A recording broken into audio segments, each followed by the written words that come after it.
সিফাতু সালাতিন নবী সাল্লাল্লাহু আলাইহি ওয়াসাল্লাম, অর্থাৎ নবী সাল্লাল্লাহু আলাইহি ওয়াসাল্লামের সালাত সম্পাদনের পদ্ধতি, কিভাবে তিনি সালাত আদায় করতেন, এই নিয়ম, এই পদ্ধতি সম্পর্কে আজকে আমরা সংক্ষিপ্তভাবে জানার চেষ্টা করব। এই ব্যাপারে আল্লাহ সুবহানাহু ওয়া তাআলা আমাদেরকে সহায় করুন, আল্লাহুম্মা আমিন। আমরা যেভাবে সালাত আদায় করি, এই ব্যাপারটা নিয়ে অনেকেরই আপত্তি আছে যে এভাবে কেন সালাত আদায় হয়। সালাত আদায়ের যে প্রচলিত নিয়ম পদ্ধতি আমরা দেখে থাকি বা পড়ে থাকি, এটাই হবে নিয়ম, কিন্তু আরেকভাবে কেন পড়ে?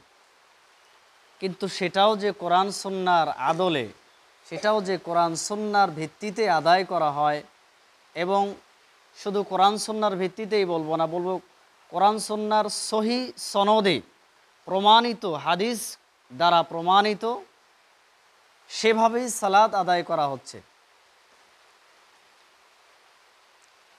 আমরা আজকে সেটা স্পষ্ট করব ইনশাআল্লাহ।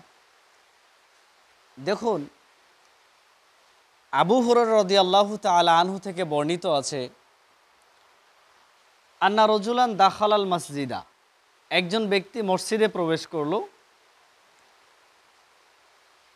নবী সাল্লাল্লাহু আলাইহি ওয়াসাল্লাম জালিসুন ফি নাহিয়াতিহিল মসজিদ, আর নবী মুহাম্মদ রাসূলুল্লাহ সাল্লাল্লাহু আলাইহি ওয়াসাল্লাম তিনি মসজিদের এক কোণায় বসেছিলেন। ফাসাল্লা, ওই ব্যক্তিটি মসজিদে প্রবেশ করে সালাত আদায় করলেন। তো মসজিদে ঢুকলে প্রথমে সালাত আদায় করতে হয়, এটা আমাদের অনেকেরই না জানা। অনেকে আমরা মসজিদে ঢুকে বসে পড়ি, মানে মসজিদের যে তাহিয়া আদায় করা সেটা আমরা করি না।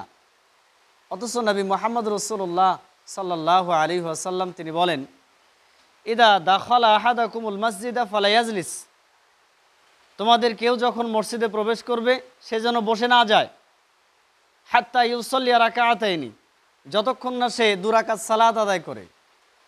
যদি তার কোনো সালাত না থাকে, মসজিদে প্রবেশ করেছে, তখন তাকে 2 রাকাত সালাত আদায় করতে হবে।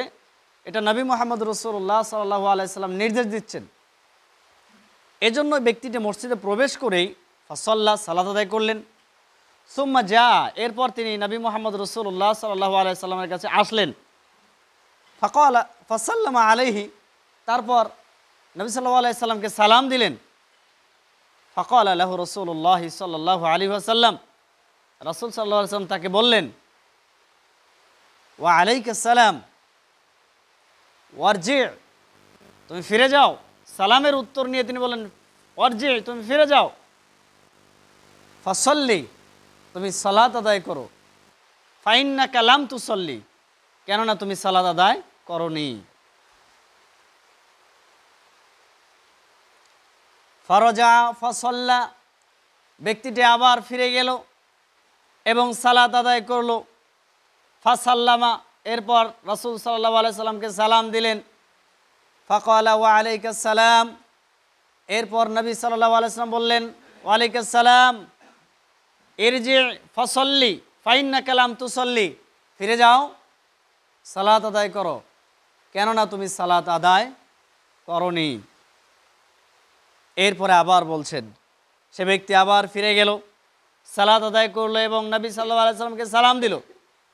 নবী সাল্লাল্লাহু আলাইহি সাল্লাম একই কথা বললেন, ইরজি, তুমি ফিরে যাও, ফাসাল্লি, তুমি সালাত আদায় করো, ফাইন্নাকা লাম তুসাল্লি, কেননা তুমি সালাত আদায় করনি।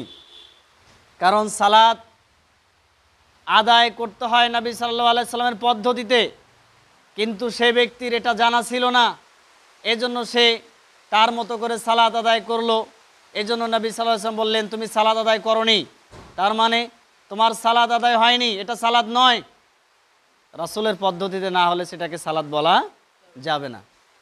এজন্য রাসূল বললেন যে সল্লি ফাইন্নাকা লাম তুসাল্লি, সালাত আদায় করো, তুমি সালাত পড়ো নাই, তুমি সালাত আদায় করো নাই। এরপরে তখন ব্যক্তিটি বলল,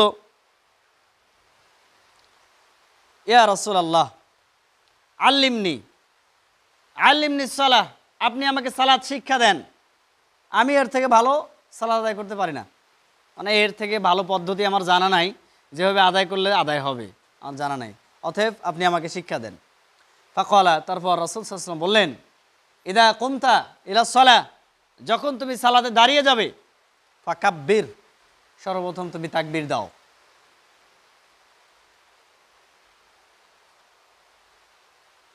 এরপরে তিনি বললেন, সুম্মাস্তাকবিল কিবলা, সর্বপ্রথম কিবলামুখী হও, ফাকাব্বির, তারপরে তাকবীর দাও।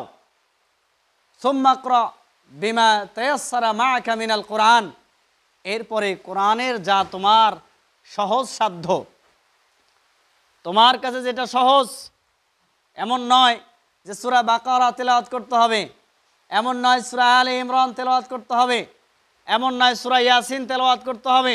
তোমার কাছে যাহা সহজ মনে হয়, যেটা তোমার কাছে ভালো মনে হয় যে না আমি এটা পারতেছি, এটা ভালো, এটা আমার কাছে সহজ, সেটা দিয়ে তুমি সালাত আদায় করো।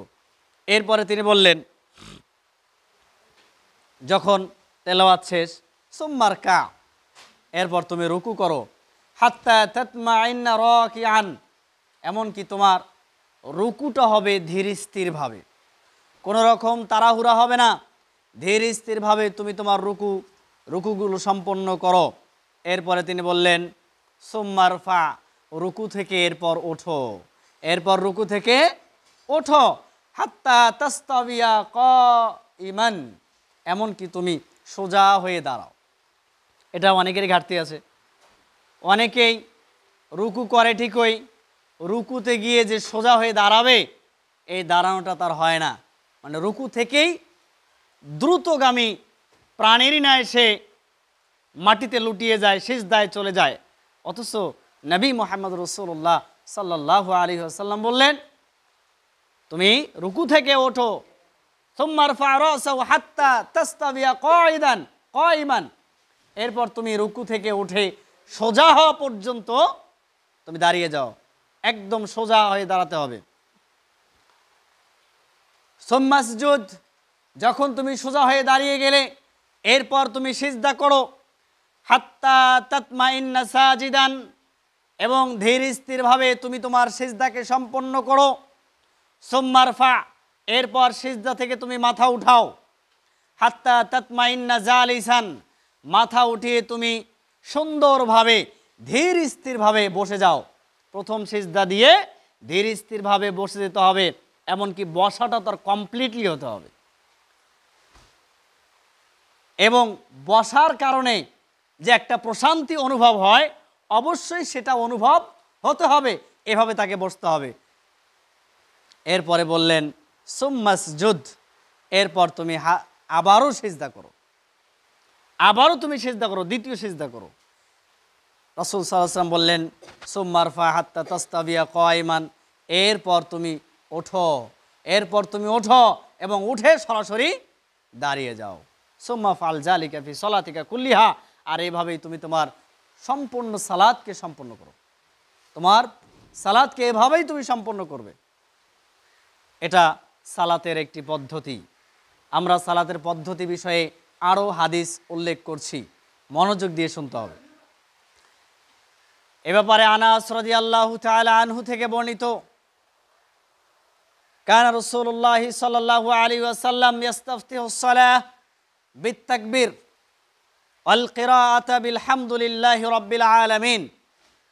নবী মুহাম্মদ রাসূলুল্লাহ সাল্লাল্লাহু আলাইহি ওয়াসাল্লাম সালাতকে শুরু করতেন তাকবীরের মাধ্যমে, আর কিরাতকে শুরু করতেন আলহামদুলিল্লাহি রাব্বিল আলামিন দ্বারা। ওয়াকানা ইযা রাকা'a লাম ইশখিস রাসাহু ওয়া লাম ইউসাওবিবহু, যখন নবী সাল্লাল্লাহু আলাইহি ওয়াসাল্লাম রুকু করতেন, তিনি তার মাথাটাকে উঠাতেন না এবং নিচুও করতেন না, মাথাটাকে উঁচুও করতেন না, নিচুও করতেন না। ওয়ালাকিন বাইনা যালিক, বরং দুইটার মাঝামাঝি রাখতেন, মানে উঁচু নিচুর মাঝামাঝি, মানে সমান্তরাল, একদম বরাবর সোজা রাখতেন। পিঠ যেরকম সোজা থাকবে, মাথাও তেমনি সোজা থাকবে, মাথা উপরে উঠবে না, মাথা নিচুও হবে না। এরপরে বললেন, ওয়াইদা রাফা রাসাহু মিনার রুকুই, নবী সাল্লাল্লাহু আলাইহি সাল্লাম যখন রুকু থেকে মাথা উঠাতেন, লাম ইয়াসজুদ হাত্তা ইয়াস্তাবিয়া কাইমান, ততক্ষণ পর্যন্ত সিজদা করতেন না যতক্ষণ না তিনি সোজা হয়ে দাঁড়াতেন। রুকু থেকে উঠলেন, উঠে সোজা হয়ে দাঁড়ানো পর্যন্ত তিনি অপেক্ষা করতেন, সোজা হয়ে দাঁড়াতেন, এরপরে তিনি সিজদা করতেন। ওয়াকানা ইযা রাফা রাসাহু মিনাস সুজুদি, আর তিনি মাথা উঠাতেন সিজদা থেকে। লাম ইয়াসজুদ হাত্তা ইয়াস্তাবিয়া জালিসান, দ্বিতীয় সিজদা করতেন না যতক্ষণ না তিনি প্রথম সিজদা থেকে উঠে ভালো হয়ে বসতেন। ওয়াকানা ইয়াকুলু ফি কুল্লি রাকাআতাইনি আত-তাহিয়্যা, আর নবী সাল্লাল্লাহু আলাইহি ওয়াসাল্লাম প্রত্যেক দুই রাকাতে, প্রত্যেক দ্বিতীয় রাকাতে তিনি আত-তাহিয়্যাতু পড়তেন, যেটা আমরা পড়ে থাকি আত-তাহিয়্যাতু লিল্লাহি ওয়াস সালাওয়াতু ওয়াত তাইয়্যিবাতু, আসসালামু আলাইকা আইয়ুহান নাবিয়্যু ওয়া রাহমাতুল্লাহি ওয়া বারাকাতুহু, আসসালামু আলাইনা ওয়া আলা ইবাদিল্লাহিস সালিহিন, আশহাদু আল্লা ইলাহা ইল্লাল্লাহ ওয়া আশহাদু আন্না মুহাম্মাদান আবদুহু ওয়া রাসূলুহু, যেটা আমরা আত-তাহিয়াতু পড়ি, এটা প্রত্যেক দুই রাকাতে নবী সাল্লাল্লাহু আলাইহি ওয়াসাল্লাম এটা পড়তেন। এরপরে বললেন ওয়াকানা ইয়াফরিশু রিজলাহুল ইউসরা, নবী সাল্লাল্লাহু আলাইহি ওয়াসাল্লাম যখন বসতেন বাম পা বিছিয়ে দিতেন, বাম পাটাকে বিছিয়ে দিতেন। এটা অনেকেরই সমস্যা দেখা যায়, বাম পাটাকে বিছিয়ে দিতেন। ওয়ায়াসিবুল ইউমনা, এবং ডান পাকে তিনি খাড়া করে রাখতেন, এভাবে ডান পা খাড়া করে রাখতেন। বাম পাটাকে বিছিয়ে দিয়ে, এভাবে বিছিয়ে দিয়ে ডান পাকে এভাবে তিনি খাড়া করে রাখতেন। কিন্তু অনেকেই দেখা যায় দুই পাই পিছনের দিকে দিয়ে দিছে, খাড়া করে নেই। ডান পা যে খাড়া করে রাখতে হবে এইভাবে, পশ্চিম দিকে পায়ের আঙ্গুলের মাথাগুলো থাকবে, কিবলার দিকে পায়ের আঙ্গুলের মাথাগুলো থাকবে। কোন পা? ডান পা। যে পাটাকে আপনি খাড়া করবেন, ডান পাটাকে খাড়া করবেন, সেই ডান পায়ের আঙ্গুলের মাথাগুলো কিবলার দিকে থাকবে। আর বাম পা এটাকে আপনি বিছিয়ে দিয়ে তার উপর আপনাকে বসতে হবে, মানে আপনার নিতম্ব থাকবে আপনার বাম পায়ের পাতার ওপরে, বাম পায়ের পাতার উপরে আপনার নিতম্ব থাকবে, এবং ডান পা আপনি খাড়া করবেন। কিভাবে খাড়া করবেন? আপনার পায়ের আঙ্গুলের মাথাগুলো, ডান পায়ের আঙ্গুলের মাথাগুলো কিবলার দিকে থাকবে। এভাবে নবী সাল্লাল্লাহু আলাইহি ওয়াসাল্লাম বসতেন। এখন বসা নিষেধ, আর একটা পদ্ধতি আছে যেখানে বসা নিষেধ, এটা উকবাতুশ শাইতান বলেছেন নবী সাল্লাল্লাহু আলাইহি ওয়াসাল্লাম। ওয়াকানা ইয়ানহা আন উকবাতিশ শাইতান। উকবাতুশ শাইতান কি? ওই যে দুই পাই পিছনের দিকে দিয়ে দিয়েছে, দুই পা পিছনের দিকে, বাম পা বিছায়নি, ডান পা খাড়া করেনি, বাম পাও পিছনের দিকে দিয়েছে, ডান পাও পিছনের দিকে দিয়ে দিছে, মানে তার পায়ের মাথাগুলো এখন কিবলার বিপরীতে, মানে পূর্ব দিকে। আমরা পশ্চিম দিকে সিজদা করি না, আমাদের কিবলা পশ্চিম দিকে, তো পূর্ব দিকে তার দুই পায়ের আঙ্গুল চলে গেছে, তার মানে তার পায়ের পাতা এখন উপরের দিকে, দুই পায়ের পাতা এখন উপরের দিকে। তখন লজ্জাস্থানের স্পর্শ হয়ে যায় মাটির সাথে। রাসূল সাল্লাল্লাহু আলাইহি ওয়াসাল্লাম এটাকে উকবাতুশ শাইতান বলেছেন। এই উকবাতুশ শাইতান, এভাবে বসা নিষেধ, মানে দুই পা আপনি পিছনে দিয়ে বসবেন সালাতের সময়, এটা ওয়াকানা ইয়ানহা, রাসূল সাল্লাল্লাহু আলাইহি ওয়াসাল্লাম এটা নিষেধ করেছেন। আবার নিষেধ করেছেন কিভাবে? ওয়ায়ানহা আইয়াফতারিশার রজুলু, একজন ব্যক্তি যখন সিজদা করবে, সিজদার সময় তার দুই আঙ্গুলের জেরা আইহি, তার দুই কনুই, এই দুই কনুইকে বিছিয়ে দিতে। কার মতো? ইফতিরাশিস সাবুই, হিংস্র প্রাণীর ন্যায়। কুকুর হিংস্র প্রাণী, শিয়াল হিংস্র প্রাণী, বাঘ হিংস্র প্রাণী, এরকম অনেক প্রাণী যেগুলো হিংস্র, এই হিংস্র প্রাণীগুলো তারা একদম পাকে কিন্তু বিছিয়ে দেয়, পুরোটাই মাটির সাথে মিশে যায়, তাই না? আপনি কুকুরকে খেয়াল করেন, কুকুর যখন বসে তখন তার পা দুটো সামনে দেয়, কিন্তু পা কি উপরে থাকে? হাঁটু থেকে কাছাকাছি যেটা উপরের অংশটা কি উপরে থাকে? থাকে না, পুরোটাই মাটির সাথে লেগে যায়। তো এইভাবে রাসূল সাল্লাল্লাহু আলাইহি ওয়াসাল্লাম আমাদেরকে সিজদা দিতে নিষেধ করেছেন। অনেকে এভাবে সিজদা দেয়, সিজদা দেয় তার এই পুরো হাত কনুই পর্যন্ত তার মাটিতে লেগে থাকে, এটা নিষেধ করেছেন। কিভাবে করতে হবে? দুই হাতকে দুই হাতের কবজি এটা মাটিতে রাখতে হবে, আর এই কনুইটাকে উপরে রাখতে হবে, উঠিয়ে রাখতে হবে। এটা অনেকেরই ভুল আছে, সংশোধন করে নিতে হবে। আবার বলছেন ওয়াকানা ইয়াখতিমুস সালাতা বিত-তাসলিম, আর নবী সাল্লাল্লাহু আলাইহি ওয়াসাল্লাম সালাতকে শেষ করতেন সালামের মাধ্যমে। সালাতকে শেষ করতেন কিসের মাধ্যমে? সালামের মাধ্যমে। তাহলে সালাত শুরু হলো কি দিয়ে? এই হাদিস থেকে স্পষ্ট, সালাত শুরু হলো তাকবীরের মাধ্যমে। বোঝা যাচ্ছে? সালাত শুরু হয় কি দিয়ে? তাকবীর দিয়ে, আল্লাহু আকবার বলে সালাত শুরু হলো, আর শেষ হলো কি দিয়ে? শেষ হলো সালামের মাধ্যমে।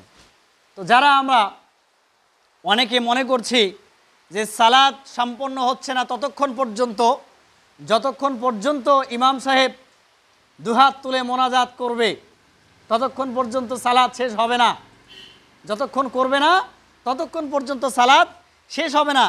তাহলে সহিহ মুসলিমের 497 নম্বর হাদিস, আবু দাউদের 783 নম্বর হাদিস, ইবনু মাজার 869 নম্বর হাদিস, আহমদের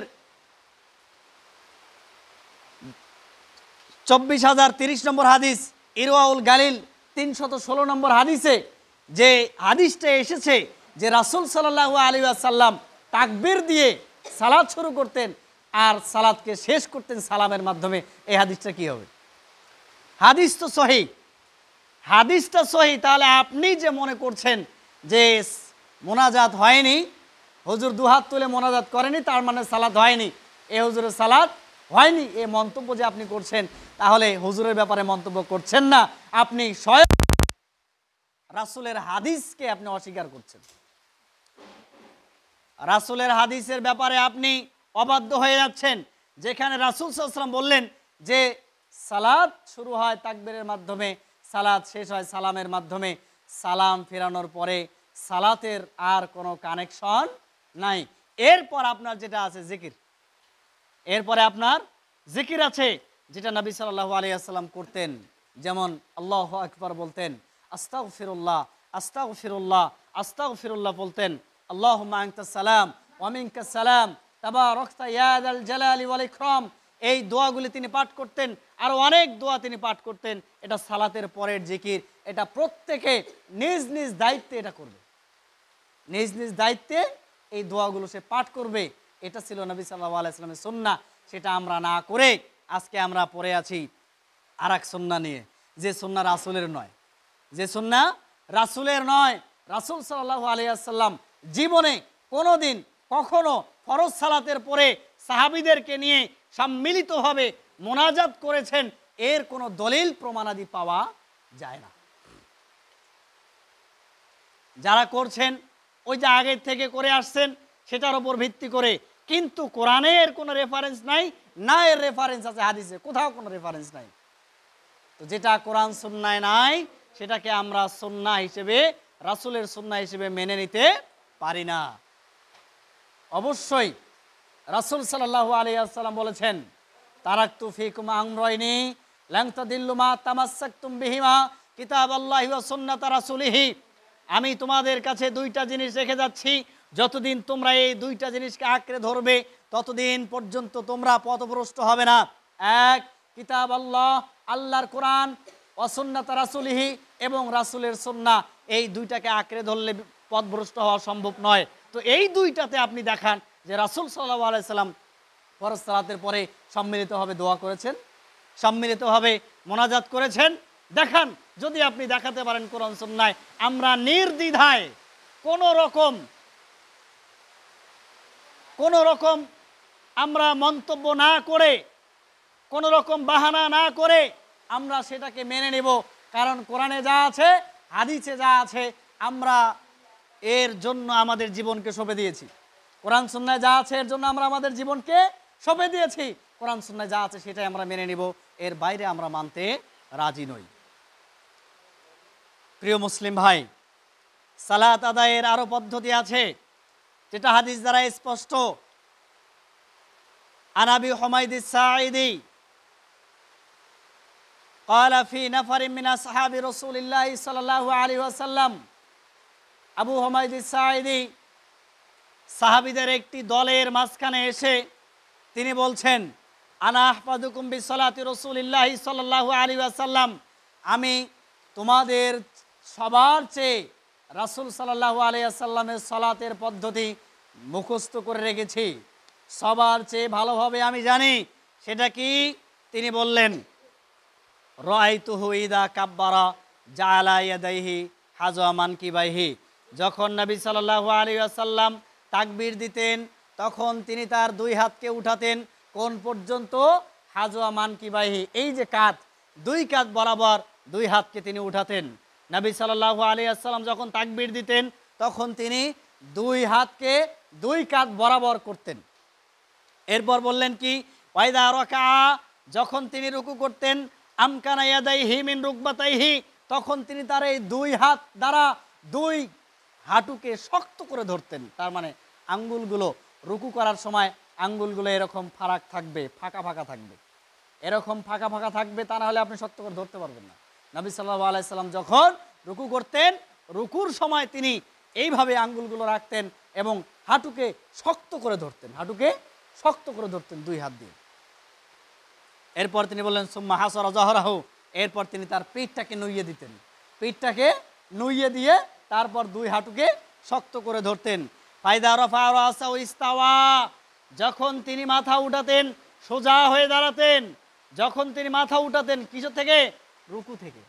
যখন তিনি রুকু থেকে মাথা উঠাতেন একদম সোজা হয়ে দাঁড়াতেন। সোজা না হয়ে আপনি রুকুতে গেছেন, ওইভাবে তাড়াহুড়া করে আপনি সিজদায় চলে যাবেন, এই পদ্ধতি রাসূল সাল্লাল্লাহু আলাইহি ওয়াসাল্লাম শিক্ষা দেয় নাই। এদেরকে বরং চোর বলা হয়েছে, সব থেকে বড় চোর। নবী সাল্লাল্লাহু আলাইহি ওয়াসাল্লাম বললেন, সব থেকে বড় চোর কে জানো? তখন সব থেকে বড় চোর কে? বলছে সালাত চোর। যে ব্যক্তি সালাত চুরি করে, রাসূল সাল্লাল্লাহু আলাইহি ওয়াসাল্লামকে জিজ্ঞাসা করা হলো, সালাত কি আবার চুরি করা যায় নাকি? ওটা কি কোনো মাল সামানা? ওটা কি টাকা পয়সা? ওটা কি সম্পদ যে চুরি করা যায়? তখন তিনি বললেন যে রুকু সিজদা সম্পূর্ণভাবে করে না, রুকু সিজদা সঠিকভাবে করে না, সে হচ্ছে সালাত চোর। তার মানে আপনি রুকু করলেন, রুকু থেকে উঠলেন না, তার রুকুটাকে চুরি করলেন। রুকু থেকে রাসূল সাল্লাল্লাহু আলাইহি ওয়াসাল্লাম উঠতেন, এমনকি সোজা হয়ে দাঁড়াতেন, তারপরে তিনি সিজদায় যেতেন। কিভাবে উঠতেন? রাসূল সাল্লাল্লাহু আলাইহি ওয়াসাল্লাম বললেন, হাত্তা ইয়াউদা কুল্লু ফাকারিন মাকানাহু, এমনভাবে সোজা হয়ে দাঁড়াতেন, আপনি যখন রুকুতে যাবেন তখন আপনার হাড়গুলো সরে যাবে, তাই না? আপনার শরীরে যে হাড়গুলো আছে, গ্রন্থিগুলো আছে, এগুলো অটোমেটিকলি সরে যাবে, এক জায়গা থেকে আরেক জায়গায় চলে যাবে। এমনভাবে সোজা হবেন যে হাড়গুলো যেন পুনরায় তার স্ব স্থানে ফিরে আসে।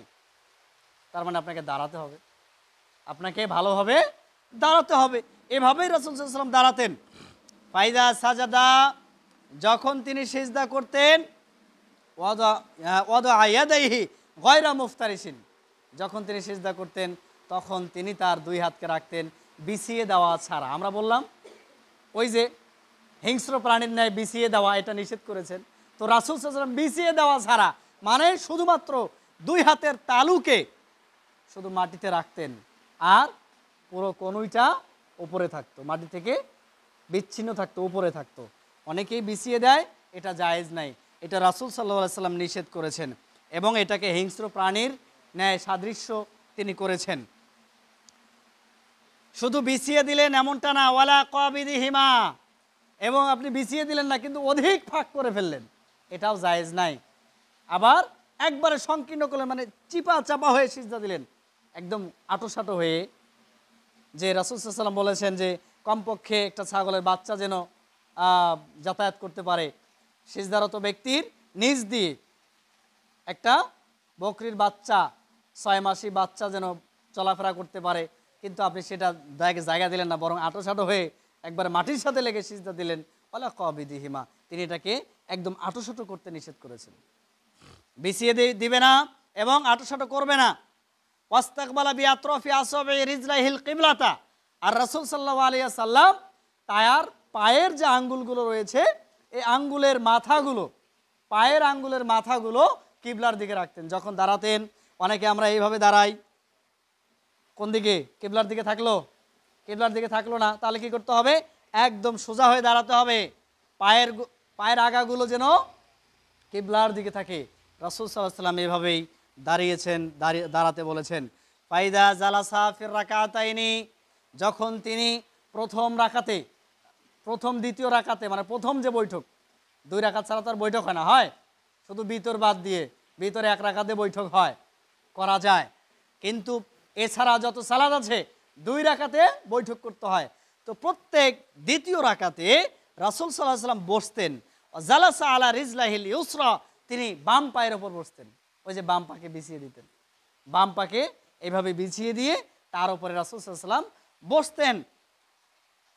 ওয়ানাসাব আল ইউমনা, এবং ডান পাকে তিনি খাড়া করে দিতেন। ওয়াইদা জালাসা ফির রাকাতিল আখিরাতি, যখন তিনি শেষ রাকাতে বসতেন, শেষ রাকাত বুঝেন তো, মানে যে বৈঠকে আপনি সালাম ফিরাবেন, দ্বিতীয় রাকাত যদি হয় ওটাই আপনার শেষ, ফজরের সালাত অথবা সুন্নাত সালাত, 2 রাকাত বিশিষ্ট সালাত, এই সালাতগুলোতে আপনি শেষ বৈঠকে কিভাবে বসবেন সেটা বলছে। আবার মাগরিবের সালাত 3 রাকাত, তো তৃতীয় রাকাতে আপনি কিভাবে বসবেন।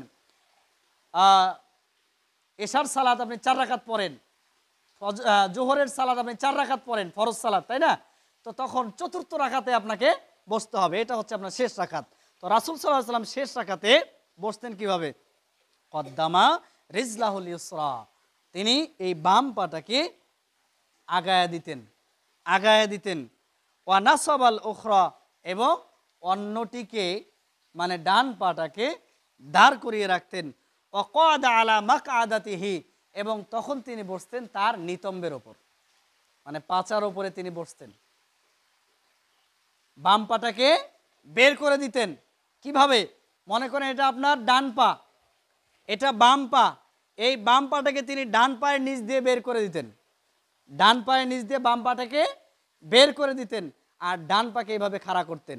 তো এখন বসবেন কোথায়, প্রথম যে বৈঠকটা ছিল তখন বাম পায়ের ওপরে বাম পা বিছিয়ে দিয়ে তার উপর বসতেন, কিন্তু শেষ বৈঠকে বাম পাটাকে আপনি বের করে দিলেন, এখন সরাসরি নিতম্ব আপনার মাটির সাথে সংস্পর্শ করবে, তাই না? তাহলে বাম পাকে বের করে দিতে হবে ডান পায়ের নিচ দিয়ে, আর ডান পাকে এইভাবে খাড়া করে রাখতে হবে। এটাই রাসূল সাল্লাল্লাহু আলাইহি ওয়াসাল্লামের সুন্নাহ। যারা এইভাবে সালাত আদায় করেন না তারা কি বলতে পারবেন যে আমি রাসূলের সুন্নাহ অনুযায়ী করতেছি? কিভাবে বলবেন? আপনি যদি অস্বীকার করেন যে না এটা আমরা মানতে পারতেছি না, মানতে পারতেছি না ভিন্ন কথা, সেটা আপনার অক্ষমতা, কিন্তু আপনি অস্বীকার করার কোনো অপশন রাখেন না, আপনি হাদিসকে অস্বীকার করার কোনো অপশন রাখেন না। হাদিসটি আপনি কোথায় পাচ্ছেন? আপনি মিশকাতুল মাসাবিহের 792 নম্বর হাদিস এটি আছে, এবং সহিহুল বুখারী 828 নম্বর হাদিস, আপনি খুলুন সহিহুল বুখারী মূল খণ্ড, মতন খুলে দেখেন, 828 নম্বর হাদিসে এটাই আছে যে রাসূল সাল্লাল্লাহু আলাইহি ওয়াসাল্লাম যখন প্রথম বৈঠকে বসতেন তখন তিনি বাম পাকে বিছিয়ে দিয়ে এই বাম পায়ের ওপর বসতেন, ডান পাকে খাড়া করতেন, আর যখন তিনি শেষ বৈঠকে বসতেন তখন তিনি বাম পাকে ডান পায়ের নিচ দিয়ে আগায় দিতেন, বের করে দিতেন। এটা জানেন কি না? ডান পাকে বাম পাকে ডান পায়ের নিচে দিতেন, দিয়ে বের করে দিতেন, আর ডান পাকে এভাবে খাড়া করে রাখতেন। এটা রাসূল সাল্লাল্লাহু আলাইহি ওয়াসাল্লামের সুন্নাহ। তাহলে হাদিসটি কোথায় আছে? সহিহ বুখারী 828 নম্বর হাদিস। যারা অস্বীকার করতে চান তারা আগে হাদিস দেখবেন, তারপরে অস্বীকার করার চিন্তা ভাবনা করবেন। অস্বীকারীকে আরবিতে বলা হয় কি? কাফির।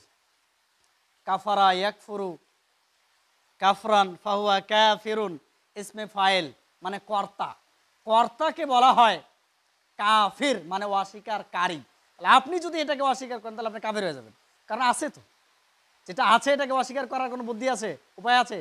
যেটা নাই তো নাই, ওটা অস্বীকার করবেন, যেটা নাই এটা অস্বীকার করবেন, কিন্তু আছে সেটা অস্বীকার করার কোনো রকম অপশন আল্লাহ সুবহানাহু ওয়া তাআলা এবং নবী মুহাম্মদ রাসূলুল্লাহ সাল্লাল্লাহু আলাইহি ওয়াসাল্লাম আপনাকে আমাকে এই অধিকার দেন নাই। প্রিয় ভাই, এরপরে আসেন আমরা যে রাফউল ইয়াদাইন করি, মানে 2 হাতকে উত্তোলন করি সালাতে, অনেকে এটাকে নিষিদ্ধ বলেন যে হ্যাঁ এটা আগে ছিল, কিন্তু পরবর্তীতে নবী সাল্লাল্লাহু আলাইহি ওয়াসাল্লাম এটাকে নিষিদ্ধ করেছেন। মোটেও কথাটা সঠিক নয়। সহিহ মুসলিমে একটা হাদিস এসেছে, সাহাবীরা যখন রাসূল সাল্লাল্লাহু আলাইহি ওয়াসাল্লামের পেছনে সালাত আদায় করতেন, সালাম ফেরানোর সময় এদিকে খেয়াল করেন, সালাম ফেরানোর সময় রাসূল সাল্লাল্লাহু আলাইহি ওয়াসাল্লাম যখন সালাত পড়তেন, সাহাবীরা করতে কি আসসালামু আলাইকুম রাহমাতুল্লাহ, হাতকে উঠাতেন এভাবে। যখন ডান দিকে সালাম ফেরাতেন হাত উঠাতেন আসসালামু আলাইকুম রাহমাতুল্লাহ, বাম দিকে সালাম ফেরাতেন আসসালামু আলাইকুম রাহমাতুল্লাহ, এরকমটা করতেন। তখন রাসূল সাল্লাল্লাহু আলাইহি ওয়াসাল্লাম বললেন যে তোমরা ঘোড়ার লেজের ন্যায় কেন হাত উঠাচ্ছ? অতএব তোমরা ঘোড়ার লেজের ন্যায় হাত উঠাবে না। সেই দলিল তারা দেয় যে আমরা যে রাফুল ইয়াদাইন করি সেটাতে। আসলে কি সেটা সত্য?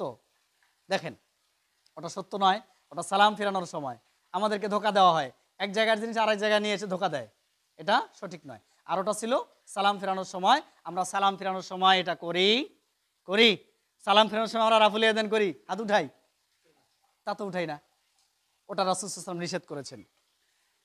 এখন যে আমরা রাফুল ইয়াদাইন করি তাকবীরে তাহরিমার সময়, রুকুতে যাওয়ার আগে, রুকু থেকে ওঠার পরে এবং দ্বিতীয় রাকাত পরে যখন আমরা একটা বৈঠক করে উঠি তখন আবার রাফুল ইয়াদাইন করি। তো এটার দলিল কোথায়? এটার দলিল আমরা দিচ্ছি সহিহ বুখারী 735 নম্বর হাদিস, সহিহ বুখারী 735 নম্বর হাদিস, মিশকাতুল মাসাবি সহজেই খুঁজে নেবেন 793 নম্বর হাদিস। ইবনে ওমর রাদিয়াল্লাহু তাআলা আনহু, ইবনে ওমরকে ওমরের ছেলে আব্দুল্লাহ ইবনে ওমর রাদিয়াল্লাহু তাআলা আনহু, তিনি বলছেন আন্না রাসূলুল্লাহ সাল্লাল্লাহু আলাইহি ওয়াসাল্লাম, রাসূল সাল্লাল্লাহু আলাইহি ওয়াসাল্লাম কানা ইয়ারফাউ, তিনি উত্তোলন করতেন। কি উত্তোলন করতেন? ইয়াদাইহি, তার দুই হাতকে। রাসূল সাল্লাল্লাহু আলাইহি ওয়াসাল্লাম তার দুই হাতকে উত্তোলন করতেন, হাদওয়া মানকিবাহি, দুই কাঁধ বরাবর তিনি হাতকে উঠাতেন। ইদা ইফতাতাহা সালাতা, যখন তিনি সালাত শুরু করতেন, আল্লাহু আকবার, সালাত শুরু করলেন, তাই না?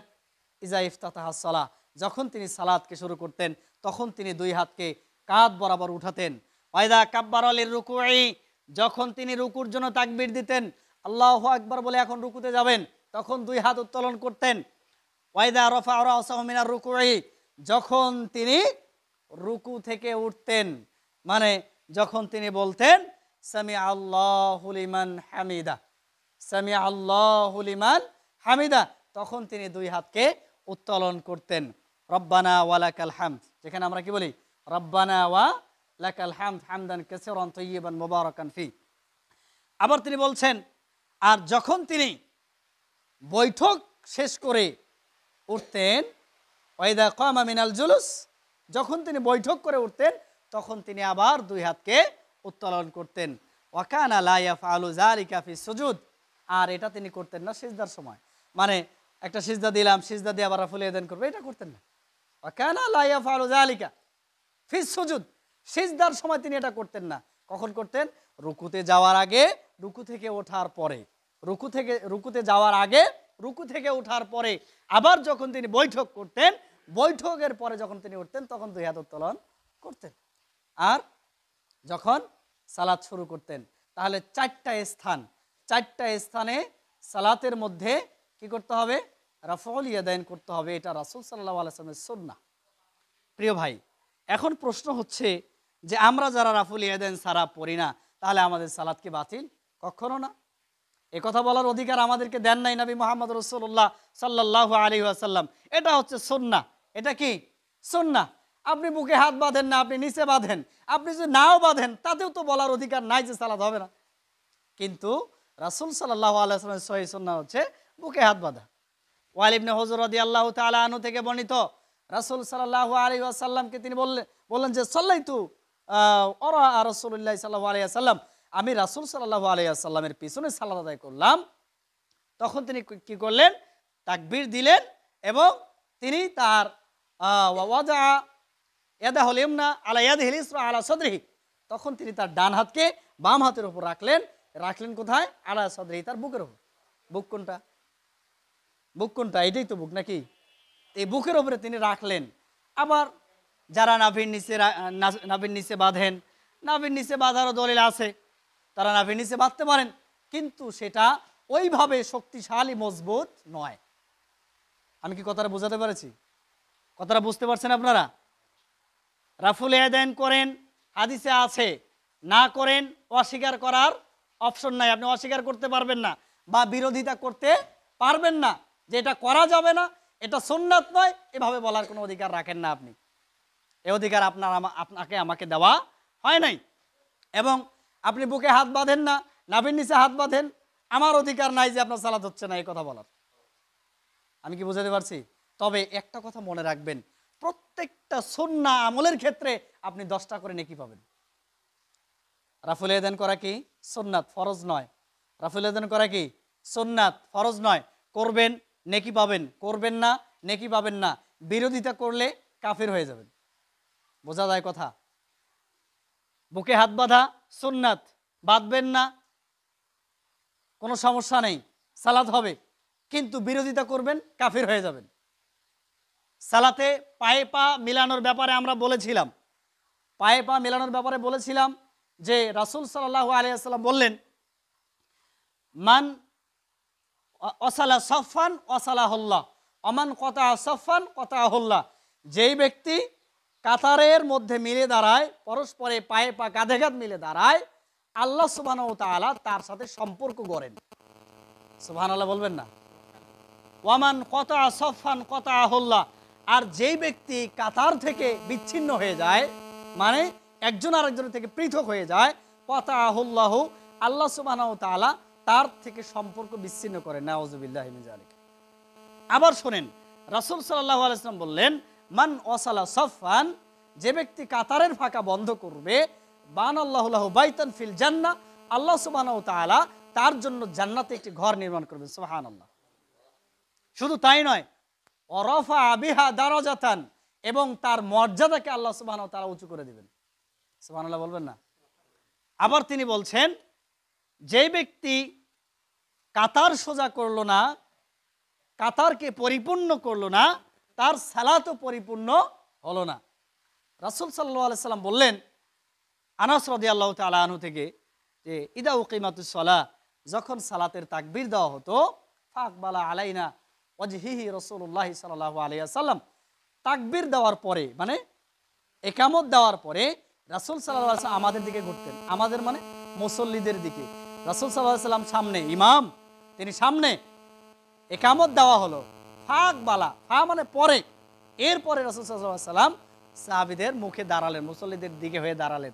এটা করা হয়? হয় না। রাসূল সাল্লাল্লাহু আলাইহি ওয়াসাল্লাম সুন্নাত হচ্ছে, যখন ইকামত হয়ে যাবে, ইমাম সাহেব মুসল্লিদের দিকে হয়ে দাঁড়াবেন, এবং রাসূল সাল্লাল্লাহু আলাইহি ওয়াসাল্লাম যে কথাটি বললেন, আকিমুস সুফুফাকুম ওয়া তারাসসু, তোমরা সালাত কায়েম, তোমরা কাতার কি সোজা করো, এবং পরস্পরে তোমরা মিলে দাঁড়াও, শীষে ঢালা প্রাচীরে নেয়। শীষে ঢালা প্রাচীরে কোনো ফাঁকা থাকে? থাকে ফাঁকা? তাহলে কি ওই সীসা ওটা বাজারে চলবে? ওটা আপনার ছিদ্র হয়ে গেল, ওটা তো নষ্ট হয়ে গেল। তেমনিভাবে সালাতেও যখন মুসল্লিরা দাঁড়াবে, শীষে ঢালা প্রাচীরে নেয়, সাহাবীদেরকে দাঁড়ানোর জন্য নবী মুহাম্মদ রাসূলুল্লাহ সাল্লাল্লাহু আলাইহি ওয়াসাল্লাম বলেছেন। আবার আনাস রাদিয়াল্লাহু তাআলা আনহু তিনি এটা ব্যাখ্যা করছেন যে, যখন রাসূল সাল্লাল্লাহু আলাইহি ওয়াসাল্লাম বলতেন, আকিমুস সুফুফাকুম ওয়া তারাসসু, তোমরা তোমাদের কাতারকে সোজা করো এবং পরস্পরে পায়ে পা কাঁধে কাঁধ মিলিয়ে শীষে ঢালা প্রাচীরে দাঁড়িয়ে যাও, তখন কি হতো? ওয়াকানা ইউলজিকু আহাদুনা সাহিবাহু বিমানকিবি সাহিবিহি, তখন আমাদের একজন আরেকজনের কাঁধে কাঁধ লাগিয়ে দিত। মানকিবুন মানে কাঁধ, একজনের কাঁধ আরেকজনের কাঁধের সাথে লাগিয়ে দিত। ওয়াকদামাহু বিকদামিহি, একজনের পা আরেকজনের পায়ের সাথে লাগিয়ে দিত। সহিহুল বুখারীর 728 নম্বর হাদিস। এটা কোথা থেকে আপনি এখান থেকে রেহাই পাবেন? রেহাই পাওয়ার অপশন আছে? নাই। রাসূল সাল্লাল্লাহু আলাইহি ওয়াসাল্লাম বললেন যে পায়ে পা কাঁধে কাঁধ মিলে দাঁড়াও, মানে তোমরা কাতার সোজা করো, শীষে ঢালা প্রাচীরে দাঁড়িয়ে যাও। আর আনাস রাদিয়াল্লাহু আনহু বললেন, যখন রাসূল সাল্লাল্লাহু আলাইহি ওয়াসাল্লাম এই কথাটি বললেন, তখন আমাদের মুসল্লিরা, আমাদের সাহাবীরা একজন আরেকজনের সাথে, পাশে যিনি আছেন তার সাথে পায়ে পা কাঁধে কাঁধ লাগিয়ে দিতেন। এটা কি সুন্নাত নয়? অস্বীকার করার কোনো অপশন আছে? অস্বীকার করবেন না। আপনি যদি পারেন সুন্নাহর উপর আমল করবেন, যদি না পারেন করবেন না, কিন্তু বিরোধিতা করবেন না। তবে এই কথাও জেনে রাখেন যে রাসূল সাল্লাল্লাহু আলাইহি ওয়াসাল্লাম বললেন, তোমরা কাতারের ফাঁকাগুলো বন্ধ করো, কেননা শয়তান সেখানে ইয়াদখুলু মিন খালালিস সফ, ফাঁকা জায়গায় শয়তান প্রবেশ করে। ফাঁকা জায়গা রাখলেন মানে আপনি শয়তানের জন্য জায়গা করে দিলেন। কথা কি বোঝা যায়? ফাঁকা জায়গা রাখলেন মানে শয়তানকে আপনি ওখানে আসার জন্য, বসার জন্য জায়গা করে দিলেন। তো আমরা শয়তানকে জায়গা দিব না, এটাই আমাদের প্রতিজ্ঞা, নাকি দিব? শয়তানকে জায়গা দিব? শয়তান হচ্ছে প্রকাশ্য শত্রু আমাদের, প্রকাশ্য শত্রু। অর্থাৎ শয়তানকে কখনোই সুবিধা দেওয়া যাবে না। একটু সুবিধা দিবেন, আপনার জীবন ধ্বংস করে দিবে, ইহকাল এবং পরকাল। আল্লাহ বোঝার জন্য তৌফিক দান করুন। আল্লাহুম্মা আমিন। আলহামদুলিল্লাহ ওয়াহদা ওয়াসসালাতু ওয়াসসালামু আলা মান লা নাবিয়্যা বা'দা, আম্মা বা'দ। প্রিয় মুসল্লিবৃন্দ, আসলে সময় অনেক নিয়ে ফেলেছি, দুঃখিত। একটা হাদিস বলে শেষ করে দেবো ইনশাআল্লাহ। আমরা হাত অনেকে উঠায় ওই যে তাকবীরের সময়, যারা আমরা প্রত্যেকবার হাত উঠাই না, মানে 4 স্থানে নয়, এক স্থানে শুধুমাত্র তাকবীরে তাহারিমার শুধু আমরা উঠাই, তারাও এই কাজটা ভুল করেন। সে ভুলটা কি? যে অনেকে আছেন তাকবীর দেওয়ার সময় এইভাবে এত দূর হাত উঠান, তাই না? অনেকে এইভাবে উঠান, অনেকে আবার এইদিকে চলে যায়, অনেকে আবার কানও ধরে। দেখছেন কিনা আপনারা? কান ধরে আল্লাহু আকবার। আসলে কান ধরার যৌক্তিকতা কতটুকু, আর হাত এত উপরে উঠানোর যৌক্তিকতা কতটুকু, এটা আমরা জেনেই শেষ দেবো ইনশাআল্লাহ। আনাস মালিক ইবনুল হুয়াইরিস রাদিয়াল্লাহু তাআলা আনহু থেকে বর্ণিত, হাদিসটির নাম্বার বলে দেই। বুখারী হাদিস নাম্বার 737 এবং মুসলিমে আসছে 391 নম্বর হাদিস। সেখানে তিনি বললেন, কানা রাসূলুল্লাহ সাল্লাল্লাহু আলাইহি ওয়াসাল্লাম ইযা কাব্বারা রাফা ইয়াদাইহি, যখন তিনি তাকবীর দিতেন দুই হাতকে উঠাতেন, হাত্তা ইউহাদিয়া বিহিমা উযুনাইহি, এমনকি তিনি এটাকে নিতেন কান বরাবর। কোন বরাবর? কান বরাবর। ফুরওয়া উযুনাইহি, কানের লতি। কানের লতি এটা, এটা কানের লতি যদি এটা হয় তাহলে আপনার হাত এই পর্যন্ত আসবে, মানে কানের লতি বরাবর হবে কিন্তু পার হবে না। কানের লতি পার হবে না। আমরা দুইটা পেলাম, দুইটা রেফারেন্স পাইলাম হাত ওঠানোর। একটা হচ্ছে কাঁধ বরাবর, আর একটা কানের লতি বরাবর, তাই না? হাতের অগ্রভাগ এটা, এই অগ্রভাগটা আপনার কানের লতি বরাবর থাকবে, অথবা কাঁধ বরাবর থাকবে, অথবা দুইটার মাঝামাঝি থাকবে। বুঝতে পারছি? দুইটা অপশন, কানের লতি, কাঁধ, তার মানে আপনি মাঝামাঝি রাখবেন, এতে কোনো সমস্যা নাই। কাঁধ বরাবর হবে, সমস্যা নাই। কাঁধের নিচে গেলে সমস্যা আছে, কানের লতির উপরে গেলে সমস্যা আছে। বুঝতে পারছি আপনাদেরকে? এরপরে যেটা করলেন তিনি, ওয়াইদা রাফা রাসাহু মিনার রুকুই ফাকালা সামি আল্লাহু লিমান হামিদা ফাআলা মিসলা যালিকা। তো যখন তিনি আর সামি আল্লাহু লিমান হামিদা বলতেন, মানে রুকু থেকে উঠতেন, তখন বলতেন কি? সামি আল্লাহু লিমান হামিদা। তখন মুসল্লিরা কি বলবে? রব্বানা ওয়ালাকাল হামদ হামদান কাসিরান তাইয়িবান মুবারাকান ফি। তখনও তিনি হাত্তা ইউহাদিয়া বিহিমা ফুরওয়া উযুনাইহি, তখনও তিনি তার দুই হাতকে ওই যে কানের লতি, ফুরওয়ান মানে কি? যে আপনার লতি, ঠিক আছে?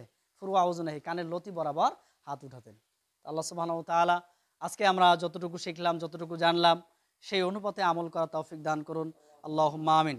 কখনো মনে করবেন না যে আজকের আলোচনার মাধ্যমে হুজুর মনে হয় আমাদেরকে এই বিষয়গুলো চাপিয়ে দিল, কখনো না।